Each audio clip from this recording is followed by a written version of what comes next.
Hey guys, Jason Hoffman back with you here at Lake Fork Tackle. I want to show you the other technique that I've got that's really going well right now. This bait here, made by Lake Fork Tackle, it's 5-inch hyper worm. This bait's just unbelievable in a couple different ways that we use this bait. And we're just throwing it on a Texas rig for the most part. You can throw it on a Carolina rig, and it's super bait on a Carolina rig. But I want to show you how to rig this because it's super important that you rig this thing the right way. What we want to do, you can see how we've got notches cut out in the hyper worm, and what you want to do is rig it right straight down in line with these notches. This is a 5/0, you can use a 4/0. This is a 5/0 round bend mustad hook, and what you'll want to do, you can see the seam, and if you'll use that seam, come down in there like that, come out the seam, and then go right straight back. Use the seam again to go back in it. Make sure you keep that thing rigged nice and straight. So what we have is, your hook is straight in line with the deal.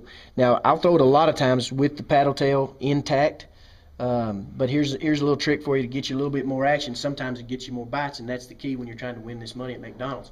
But what I want to do is I'm going to take my scissors, and if you'll look and see how you've got the hook, what we want to do is we want to cut the notch. I'm going to cut some notches here, but we want to cut the notch in line with the round bend of the hook here.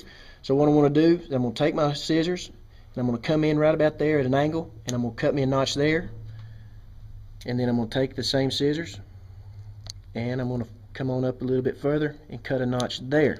So what we've got is a tail that's basically, like I said, in line with the bend in the hook. Well, what this does is it gives it kind of a curly tail type action. And some days it's just the difference in getting bit and not getting bit. So I know Ronnie talked to you about getting in the backs of the creeks and stuff like that, getting on those creek channels with that finesse jig. It's super technique. What you might want to do is have your partner behind you throwing this hyper worm. He'll pick up the fish maybe that you missed on that jig and vice versa. So throwing this on 15-pound Seaguar and Viz X fluorocarbon, you can get by with throwing it on 20. You'll get a few more bites with the 15.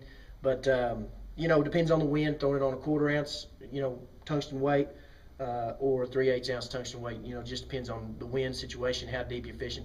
But get in the backs of those creeks, get on the creek channels, start pitching to all the visible woods you can find, and just hold on. So hope you guys have a good time at McDonald's. Be safe out there. Appreciate you.